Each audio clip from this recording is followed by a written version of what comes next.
Hello friends, welcome to GK mind game. ಪ್ರಶ್ನೆಗಳ ಸಂಪೂರ್ಣ ಮಾಹಿತಿಗಾಗಿ ವಿಡಿಯೋನ ಎಲ್ಲೂ ಸ್ಕಿಪ್ ಮಾಡದೆ ಕಂಪ್ಲೀಟ್ ಆಗಿ ನೋಡಿ.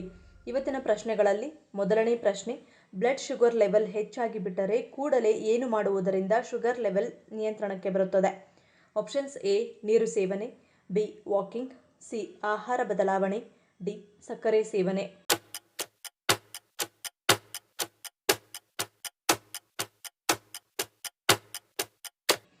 ಸರಿಯಾದ ಉತ್ತರ ಆಪ್ಷನ್ ಸಿ ಆಹಾರ ಬದಲಾವಣೆ. ರಕ್ತದಲ್ಲಿನ ಸಕ್ಕರೆ ಹಠಾತ್ತನೆ ಹೆಚ್ಚಾದರೆ ತಕ್ಷಣವೇ ಭಾರವಾದ ಆಹಾರ ಅಥವಾ ಸಿಹಿ ಪದಾರ್ಥಗಳನ್ನು ಸೇವಿಸುವುದನ್ನು ಕೂಡಲೇ ನಿಲ್ಲಿಸಿ. ಬದಲಾಗಿ ಓಟ್ಸ್, ಸಲಾಡ್, ಹಸಿರು ತರಕಾರಿಗಳು ಮತ್ತು ಫೈಬರ್ ಭರಿತ ಆಹಾರವನ್ನು ಸೇವಿಸಿ. ಇದು ರಕ್ತದಲ್ಲಿನ ಸಕ್ಕರೆಯನ್ನು ವೇಗವಾಗಿ ಹೆಚ್ಚಿಸುವುದಿಲ್ಲ ಮತ್ತು ಜೀರ್ಣಕ್ರಿಯೆಯು ಚೆನ್ನಾಗಿರುತ್ತದೆ. ಊಟದ ನಂತರ ಪ್ರತಿದಿನ ವಾಕಿಂಗ್ ಮಾಡುವ ಅಭ್ಯಾಸ ಇಟ್ಟುಕೊಂಡರೆ ಬಹಳ ಒಳ್ಳೆಯದು. ಇದರಿಂದ ದೇಹವು ಇನ್ಸುಲಿನ್ ಅನ್ನು ಸರಿಯಾಗಿ ಬಳಸಲು ಸಹಾಯ ಮಾಡುತ್ತದೆ ಮತ್ತು ರಕ್ತದಲ್ಲಿನ ಸಕ್ಕರೆ ಮಟ್ಟವನ್ನು ನಿಯಂತ್ರಣಕ್ಕೆ ತರುತ್ತದೆ. ಎರಡನೇ ಪ್ರಶ್ನೆ, ಆಗಾಗ ಕಾಡುವ ಆಯಾಸ, ಸುಸ್ತು ಸಮಸ್ಯೆ ದೂರವಾಗಲು ಯಾವುದನ್ನು ಸೇವಿಸಬೇಕು?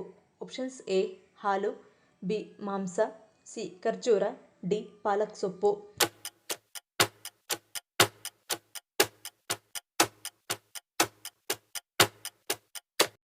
ಸರಿಯಾದ ಉತ್ತರ ಆಪ್ಷನ್ ಸಿ ಮತ್ತು ಡಿ. ಪಾಲಕ್ ಸೊಪ್ಪನ್ನು ಸೂಪರ್ ಫುಡ್ ಎಂದು ಕರೆಯಲಾಗುತ್ತದೆ. ತನ್ನಲ್ಲಿ ಕಡಿಮೆ ಕ್ಯಾಲೋರಿಗಳು ಮತ್ತು ಸಾಕಷ್ಟು ಪೋಷಕಾಂಶಗಳನ್ನು ಹೊಂದಿರುವ ಈ ಹಸಿರೆಲೆ ಸೊಪ್ಪು ದೇಹಕ್ಕೆ ಹಲವು ವಿಧಗಳಲ್ಲಿ ಪ್ರಯೋಜನಕಾರಿಯಾಗಿದೆ. ಪ್ರಮುಖವಾಗಿ ಈ ಸೊಪ್ಪು ದೇಹದ ರೋಗನಿರೋಧಕ ಶಕ್ತಿಯನ್ನು ಬಲಪಡಿಸುವ ಮೂಲಕ ನಿಮ್ಮ ಹೃದಯ ಮತ್ತು ಮೆದುಳನ್ನು ಆರೋಗ್ಯವಾಗಿಡಲು ಸಹಾಯ ಮಾಡುತ್ತದೆ. ಇನ್ನು ಪ್ರಮುಖವಾಗಿ ಈ ಸೊಪ್ಪಿನ ಜ್ಯೂಸ್ ಮಾಡಿ ಕುಡಿಯುವುದರಿಂದ ದೇಹದಲ್ಲಿ ಕಬ್ಬಿಣಾಂಶ ಹೆಚ್ಚಾಗುವುದರ ಜೊತೆಗೆ ದೇಹದ ಜೀವಕೋಶಗಳಿಗೆ ಆಮ್ಲಜನಕವನ್ನು ಸಾಗಿಸಲು ಸಹಾಯ ಮಾಡುತ್ತದೆ ಹಾಗೂ ದೇಹದ ಶಕ್ತಿಯನ್ನು ಹೆಚ್ಚಿಸಲು ನೆರವಿಗೆ ಬರುತ್ತದೆ. ಬಾಳೆಹಣ್ಣು ಕಾರ್ಬೋಹೈಡ್ರೇಟ್ಗಳು, ಫೈಬರ್ ಮತ್ತು ಪೊಟ್ಯಾಷಿಯಂನಲ್ಲಿ ಸಮೃದ್ಧವಾಗಿದೆ. ಕೇವಲ ಒಂದು ಬಾಳೆಹಣ್ಣು ತಿನ್ನುವುದರಿಂದ ದೀರ್ಘ ವ್ಯಾಯಾಮ ಮಾಡಲು ಸಾಕಷ್ಟು ಶಕ್ತಿ ಸಿಗುತ್ತದೆ. ಇನ್ನು ಖರ್ಜೂರವು ತ್ವರಿತ ಶಕ್ತಿ ವರ್ಧನೆಗೆ ಅತ್ಯುತ್ತಮ ಆಯ್ಕೆಯಾಗಿದೆ. ಪೋಷಕಾಂಶಗಳ ಉಗ್ರಗಾಣವಾದ ಖರ್ಜೂರವು ಕ್ಯಾಲ್ಸಿಯಂ, ಪೊಟ್ಯಾಷಿಯಂ, ರಂಜಕ, ಮೆಗ್ನೀಷಿಯಂ, ಸತು ಮತ್ತು ಕಬ್ಬಿಣಾಂಶಗಳನ್ನು ತನ್ನಲ್ಲಿ ಅಗಾಧ ಪ್ರಮಾಣದಲ್ಲಿ ಒಳಗೊಂಡಿದೆ. ಮೂರನೇ ಪ್ರಶ್ನೆ, ಮೈಸೂರು ರಾಜರ ಆಡಳಿತಾವಧಿ ಚರಿತ್ರೆಯ ಪ್ರಕಾರ ಯಾವ ಇಸ್ವಿಯಿಂದ ಆರಂಭವಾಗುತ್ತದೆ? Options: A 1295, B 1399, C 1452, D 1567.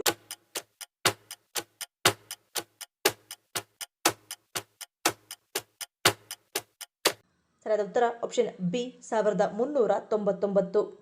Mysuru ಮಹಾರಾಜರು ಸುಮಾರು 550 ವರ್ಷಗಳ ಕಾಲ ಆಡಳಿತ ನಡೆಸುವ ಮೂಲಕ ಚರಿತ್ರೆಯಲ್ಲಿ ಸುದೀರ್ಘ ಕಾಲ ಆಡಳಿತ ನಡೆಸಿದ ಹೆಗ್ಗಳಿಕೆಯನ್ನು ಪಡೆದಿದ್ದಾರೆ.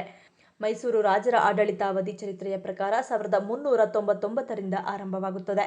ಯದುರಾಯರನ್ನು ಈ ವಂಶದ ಸ್ಥಾಪಕ ಅರಸರೆಂದು ಕರೆಯಲಾಗುತ್ತದೆ. 1399ರಿಂದ 1423ರವರೆಗೆ ಇವರು ಆಳ್ವಿಕೆ ನಡೆಸಿದರು.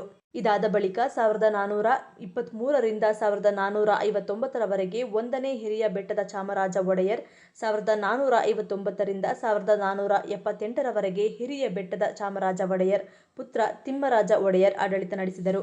ಹೀಗೆಯೇ ಮುಂದುವರೆದು ಜಯಚಾಮರಾಜ ಒಡೆಯರ್ ಮೈಸೂರು ಸಂಸ್ಥಾನದ 25ನೇ ಹಾಗೂ ಕೊನೆಯ ಮಹಾರಾಜ ಆಗಿದ್ದವರು. ಇವರು 1940ರಿಂದ 1950ರವರೆಗೆ ರಾಜ್ಯಭಾರ ನಡೆಸಿ 1950ರಲ್ಲಿ ಭಾರತವು ಗಣರಾಜ್ಯವಾದಾಗ ಮೈಸೂರು ರಾಜ್ಯದ ಪ್ರಮುಖರಾಗಿ 1956ರವರೆಗೂ ಸೇವೆ ಸಲ್ಲಿಸಿದರು.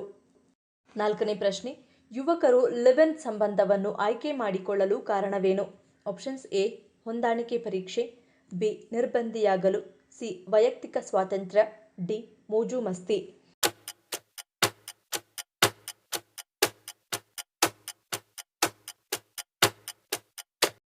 ಸರಿಯಾದ ಉತ್ತರ ಆಪ್ಷನ್ ಎ ಹೊಂದಾಣಿಕೆ ಪರೀಕ್ಷೆ.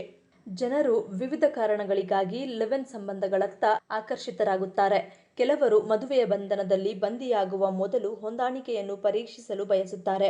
ಆದರೆ ಇತರರು ವೈಯಕ್ತಿಕ ಸ್ವಾತಂತ್ರ್ಯವನ್ನು ಗೌರವಿಸುತ್ತಾರೆ ಮತ್ತು ಕಾನೂನು ಬದ್ಧತೆಗಳಿಗೆ ಸಂಬಂಧಿಸಿದ ಸಂಕೀರ್ಣತೆಗಳನ್ನು ತಪ್ಪಿಸಲು ಬಯಸುತ್ತಾರೆ. ಈ ಆಧುನಿಕ ವ್ಯವಸ್ಥೆಯು ಪಾಲುದಾರರು ಜೀವನವನ್ನು ಬದಲಾಯಿಸುವ ನಿರ್ಧಾರಗಳನ್ನು ತೆಗೆದುಕೊಳ್ಳುವ ಮೊದಲು ಪರಸ್ಪರ ಚೆನ್ನಾಗಿ ಅರ್ಥ ಮಾಡಿಕೊಳ್ಳಲು ಅನುವು ಮಾಡಿಕೊಡುತ್ತದೆ. ಐದನೇ ಪ್ರಶ್ನೆ, ರಾತ್ರಿ ಮಲಗಿದ ಬಳಿಕ ಕಂಡುಬರುವ ಫ್ಯಾಟಿ ಲಿವರ್ ಕಾಯಿಲೆಯ ಆರಂಭಿಕ ಲಕ್ಷಣಗಳು ಯಾವುವು? ಆಪ್ಷನ್ಸ್: ಎ ಹೊಟ್ಟೆ ಅಸ್ವಸ್ಥತೆ, ಬಿ ನಿದ್ದೆ ಬಾರದಿರುವುದು, ಸಿ ನಿರಂತರ ಆಯಾಸ, ಡಿ ಮೇಲಿನ ಎಲ್ಲವೂ.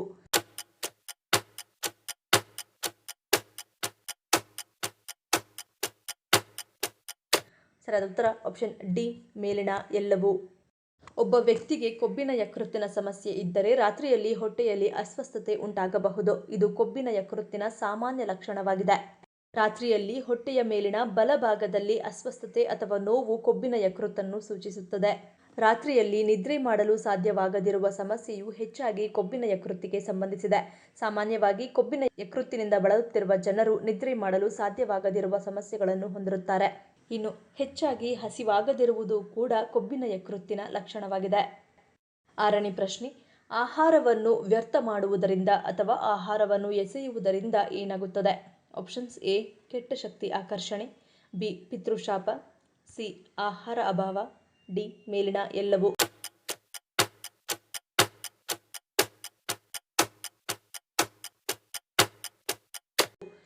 ಸರಿಯಾದ ಉತ್ತರ ಆಪ್ಷನ್ ಡಿ ಮೇಲಿನ ಎಲ್ಲವೂ.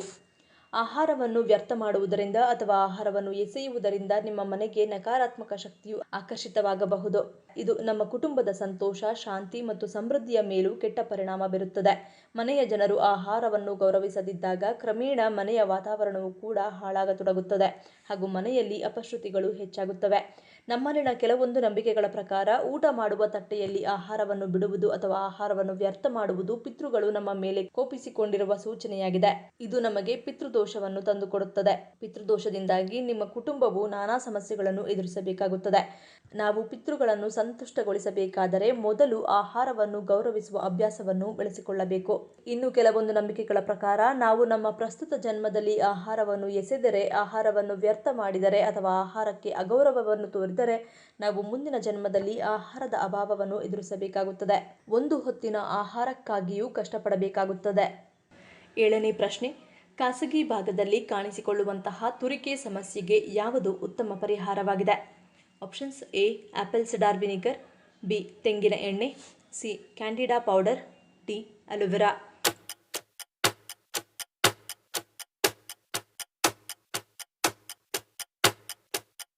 ಸರಿಯಾದ ಉತ್ತರ ಆಪ್ಷನ್ ಎ ಮತ್ತು ಬಿ. ಯೋನಿ ಭಾಗದಲ್ಲಿ ತುರಿಕೆ ಉಂಟಾಗಲು ಯೋನಿಯು ಒಣಗುವುದು ಮತ್ತು ಕೆಲವೊಂದು ರಾಸಾಯನಿಕ ಬಳಕೆ ಅಥವಾ ರೇಸರ್ ಕಾರಣವಾಗಿರಬಹುದು. ಆದರೆ ಕೆಲವೊಂದು ವೈದ್ಯಕೀಯ ಕಾರಣಗಳಿಂದಲೂ ಇದು ಬರಬಹುದು. ತೆಂಗಿನ ಎಣ್ಣೆಯು ಆಹಾರ ತಯಾರಿಸಲು ಆರೋಗ್ಯಕಾರಿ ಮಾತ್ರವಲ್ಲದೆ ಇದು ಚರ್ಮಕ್ಕೂ ತುಂಬ ಒಳ್ಳೆಯದು. ತೆಂಗಿನ ಎಣ್ಣೆಯು ಈಸ್ಟ್ ಸೋಂಕು ಉಂಟುಮಾಡುವ ಬ್ಯಾಕ್ಟೀರಿಯಾ ಕೊಲ್ಲುವಂತಹ ಶಕ್ತಿಯನ್ನು ಹೊಂದಿದೆ. ಆಪಲ್ ಸಿಡರ್ ವಿನಿಗರ್ ಕೂಡ ಸೋಂಕಿನಿಂದ ಆಗಿರುವಂತಹ ಕಿರಿಕಿರಿಗೆ ಶಮನ ನೀಡುವುದು.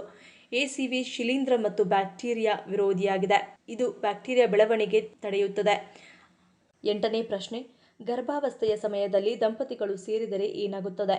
ಆಪ್ಷನ್ಸ್ ಎ ಮಗುವಿಗೆ ಒತ್ತಡ, ಬಿ ಗರ್ಭಪಾತ, ಸಿ ಅಸುರಕ್ಷತೆ, ಡಿ ಯಾವುದೂ ಅಲ್ಲ.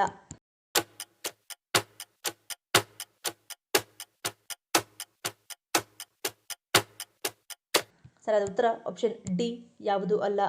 ಗರ್ಭಾಶಯದಲ್ಲಿರುವ ಆಮ್ನಿಯಾಟಿಕ್ ದ್ರವ ಮತ್ತು ಗರ್ಭಾಶಯದ ಬಲವಾದ ಸ್ನಾಯುಗಳು ನಿಮ್ಮ ಬೆಳೆಯುತ್ತಿರುವ ಮಗುವನ್ನು ರಕ್ಷಿಸುತ್ತವೆ.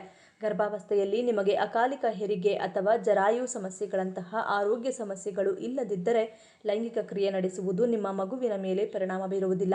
ಆದರೆ ಗರ್ಭಿಣಿಯಾಗಿರುವುದು ಲೈಂಗಿಕ ಸಮಯದಲ್ಲಿ ನಿಮ್ಮ ಆರಾಮ ಮಟ್ಟದಲ್ಲಿ ಮತ್ತು ಲೈಂಗಿಕತೆಯ ಮೇಲಿನ ನಿಮ್ಮ ಆಸಕ್ತಿಯಲ್ಲಿ ಬದಲಾವಣೆಗಳನ್ನು ಉಂಟುಮಾಡಬಹುದು. 9ನೇ ಪ್ರಶ್ನೆ, ಕಿವಿ ಹಣ್ಣು ಯಾವ ದೇಶದ ರಾಷ್ಟ್ರೀಯ ಹಣ್ಣು? Options A New Zealand, B Brazil, C China, D Chile.